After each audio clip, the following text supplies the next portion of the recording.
General relativity was Einstein's endeavor to understand the relationship between inertial and gravitational mass, acceleration, and how it all relates to space and time. The theory can be written as a single mathematical equation that, among other things, describes how planets orbit. This concept is the foundation of general relativity. It attributes structure to space-time that enables space-time to move matter. In this equation of general relativity, the left side of the equation in white represents the geometry of space-time. The right side of the equation in blue represents matter. The blue symbols on the left side of the equation represent the twist or curve of space-time. This summary reveals the absence of sense in general relativity.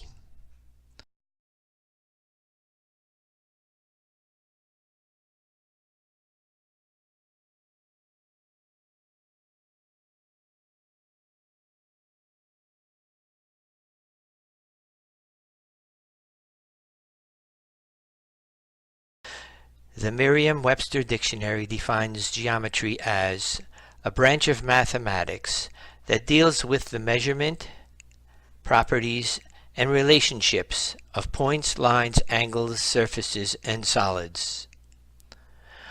Whereas gravity, inertia, and acceleration are able to cause sensation, and those forces that cause sensation may be observed and mathematically recorded at different points and locations, as Newton and Maxwell did, geometry is a psychologically generated tool for measurement. Geometry measures the forces of gravity, inertia, and acceleration, but those existential forces are indifferent to geometry. Matter does not create geometry. It appears that matter creates inertia and gravity. It also appears that converting matter to energy causes acceleration. Here is where I depart from Einstein and Newton. Newton was mystified by gravity, looking for a conveyor of gravity.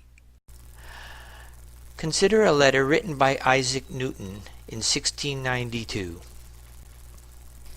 That one body may act upon another at a distance through a vacuum without the mediation of anything else, by and through which their action and force may be conveyed from one another, is to me so great an absurdity that I believe no man who has in philosophic matters a competent faculty of thinking could ever fall into it.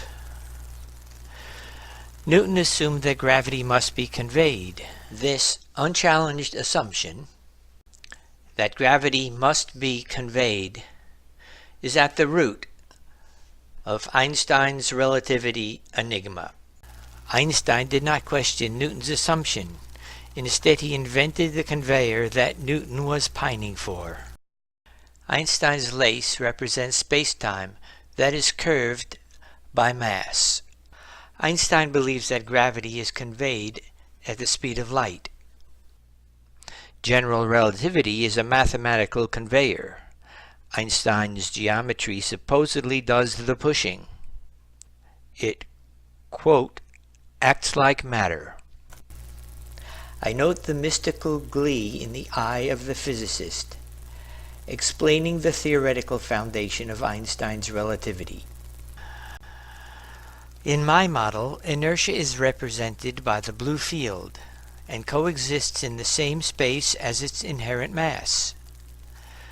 They are two separate functions of existence. Inertia is not sent to where it is. It does not radiate from its mass. It tends to keep its mass at the center of its field.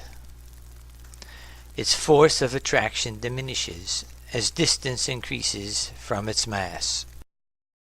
Inertia field is the subject of this theory, while gravity is the effect that inertia has at different locations in its field.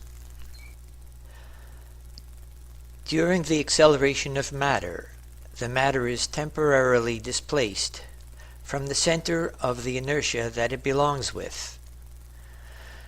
This is dynamic inertia.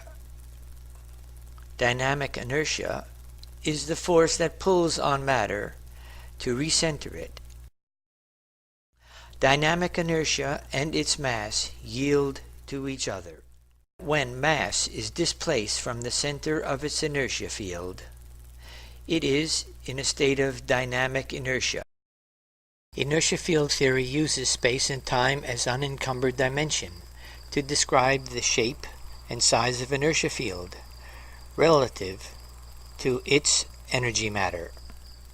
This inertia field is a distinct four-dimensional field surrounding and co-occupying the space of any mass.